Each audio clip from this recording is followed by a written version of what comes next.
हमारी बात गौर से सुनो। तुम अभी अंदर जा सकती हो और उसका चेहरा देख लेना, मगर उसके बाद वापस बाहर आ जाना। हम तभी तक बॉडी क्लेम करने की बात करते हैं। संभल के जाना। मीडिया फिक्र मत करो।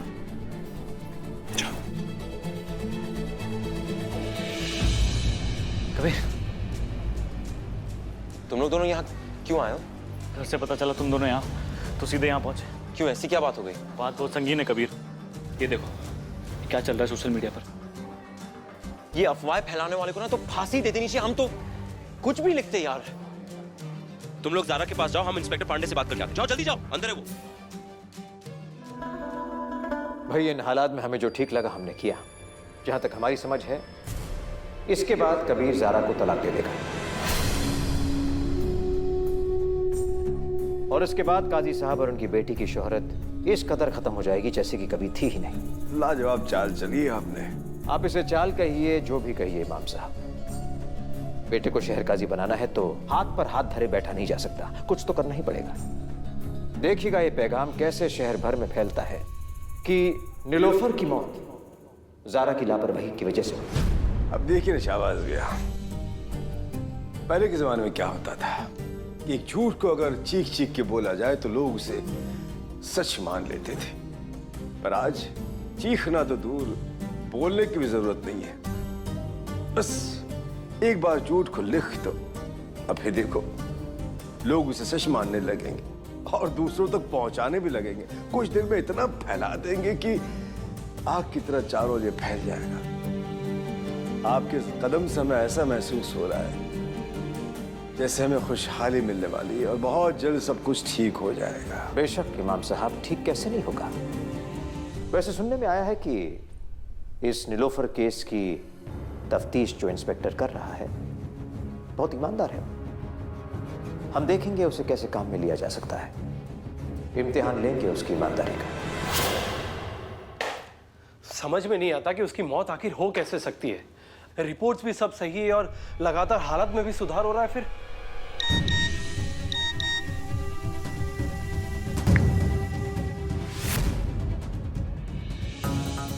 ये सोशल मीडिया भी इस देश को पता नहीं कहां से कहां ले जाने के चक्कर में है।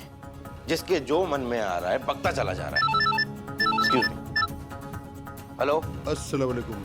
हम काजी इरफान सिद्दीकी बोल रहे हैं। जी बोलिए। इंस्पेक्टर साहब, वो नीलोफर की लाश का पोस्टमार्टम नहीं होना चाहिए और हो सके तो इस केस को रफा दफा कर दीजिए। किसी को बड़ी बेरहमी से मारा गया है काजी साहब। अब कार्रवाई तो करनी ही पड़ेगी और पोस्टमार्टम भी जरूर होगा। ऐसा करने से पहले एक बार आप सोच लीजिएगा जरा। ऐसा आप कह रहे हैं काजी साहब? हमने तो सुना था आप बहुत सच्चे और ईमानदार इंसान हैं। इंसाफ के लिए लड़ते रहे। आज जब खुद की बेटी पर बात आई तो कहाँ गया इंसाफ, ईमानदारी, सच्चाई? हमारा छोड़िए मियाँ, हम जो कह रहे हैं आप बस वो कीजिए।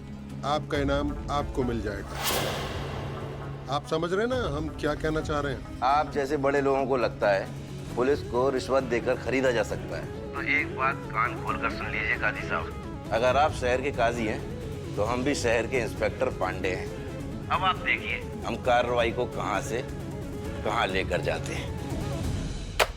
अब आएगा मजा। आग तो पूरी लगा दी है। अस्सलाम वालेकुम खालिद मियां। वालेकुम सलाम। आज आपको एक धमाकेदार खबर देने के लिए बुलाया। ज़ारा बीबी एक जालीदार बुर्के में अस्पताल गई है।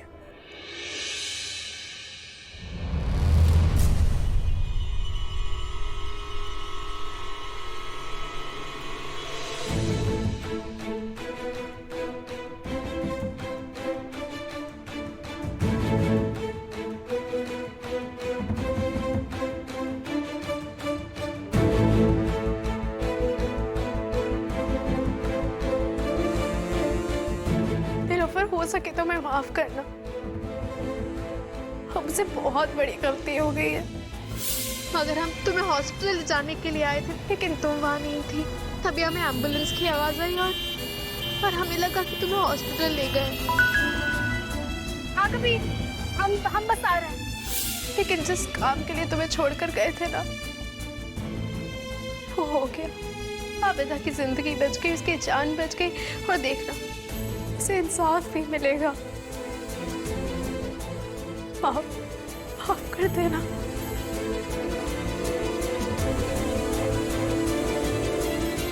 क्या हुआ? तुम लोग यहाँ क्या कर रहे हो? ज़ारा तेरा यहाँ रहना खतरे से खाली नहीं है, तू चल। क्या हुआ? ये देखो, ये क्या है? वो सब छोड़ा, भी तुम चलो यहाँ से। लेकिन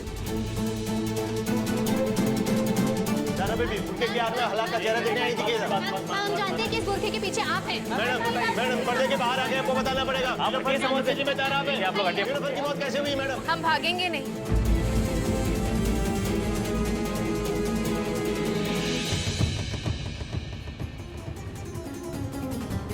नीलोफर की मौत के जिम्मेदार हम नहीं हैं। उस पर हमला हुआ था। तो आपने उसका चेहरा देखा था?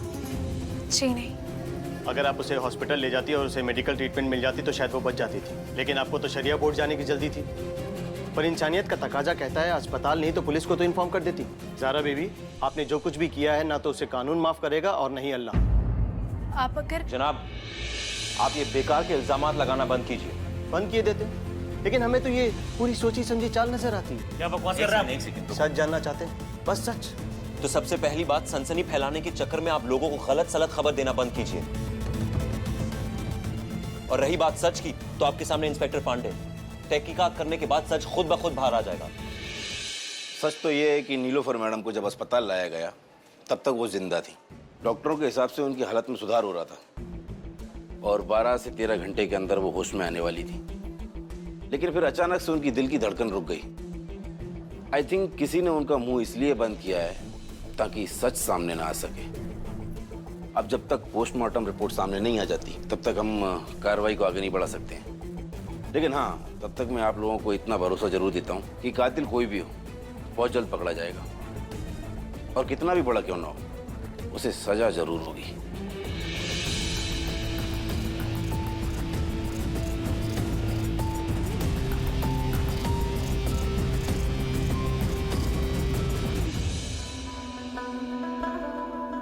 तुम्हारी बेगम तुम्हारे लिए बहुत मसले खड़े कर रही है कबीर। ज़ारा को पता भी नहीं था कि मीडिया वाले वहां होंगे।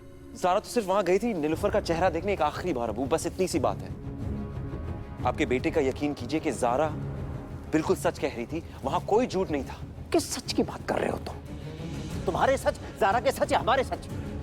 हमारी तुम्हारी राय सुनने में किसी को दिलचस्पी नहीं है। लोग वही देखते हैं जो न्यूज एजेंसी उन्हें दिखाती है। 5 साल पढ़ाई करके तुम वापस आए थे, सिर्फ एक बात कही थी हमने तुमसे, शहर काजी बनो, हमारा नाम रोशन करो। आज फिर से हम तुम्हें यह सवाल पूछना चाहते हैं, क्या तुम हमारा पाप पूरा करोगे या नहीं कबीर? अबू, बात तो ज़ारा की, यहाँ हमारे गुस्ताखी माफ अबू, हम बहुत परेशान हैं। हमें तो लगता है कि ज़ारा को किसी साजिश के तहत फंसाया जा रहा है। और ये हमारे सवाल का जवाब नहीं है कबीर। और अपनी बीवी की हिमायत करना बंद करो, बहुत हो गया। अबू, ज़ारा की हिमायत करना तो हमारा फर्ज बनता है। अगर हम ऐसा नहीं करेंगे तो दुनिया वाले क्या कहेंगे? तोहमत लगा देंगे कि हम चोर बनने का फर्ज भी नहीं निभा पाए। अपनी बीवी की हिमायत करना तुम्हारा फर्ज है, मगर क्या मजहब के दुश्मनों से कौम को बचाना यह तुम्हारा फर्ज नहीं? ये हमारा सबसे पहला और हमारा सबसे आखिरी फर्ज है। तो फिर तुम अपने सबसे पहले फर्ज को अंजाम क्यों नहीं दे रहे? अगर तुम दोनों रास्तों पर चलने की कोशिश करोगे तो यकीन मानो किसी भी रास्ते पर नहीं चल पाओगे बेटा, क्योंकि इस वक्त मजहब की बागडोर जो है वो काजी इरफान सिद्दीकी जैसे नरम मिजाज इंसान के हाथ में है। न जाने कब वो डोर टूट जाए, मजहब की जड़ें हिल जाए, कुछ पता नहीं। इसलिए तुम्हें वाकई अपनी कौम की फिक्र है तो ज़ारा को तलाक दो। ज़ारा को तलाक दो और ये रिश्ते का जो किस्सा है उसे हमेशा हमेशा के लिए खत्म करो। बकरीद कुर्बानी का त्योहार है। कौम की खिदमत के लिए क्या तुम कुर्बानी दे सकोगे? अपने रिश्ते की कुर्बानी दे सकोगे तुम कबीर? क्या ज़ारा को छोड़ सकोगे तुम कबीर? उसे तलाक दे सकोगे?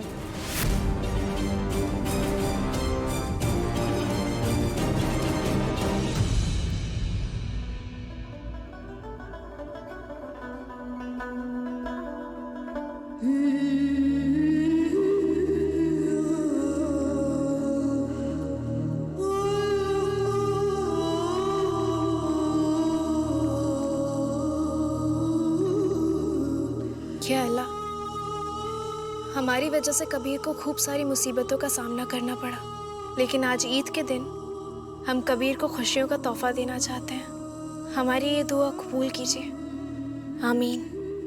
ऐ मेरे मालिक, ज़ारा कुछ दिनों से बहुत तकलीफ़ों से गुजर रही है। हम आपसे इल्तिजा करते हैं कि इस ईद के पाक मौके पर आप ज़ारा की ज़िंदगी खुशियों से भर दें, और हम आपसे वादा करते हैं कि एक शौहर होने का फ़र्ज़ हम पूरी शिद्दत से निभाएंगे। आमीन।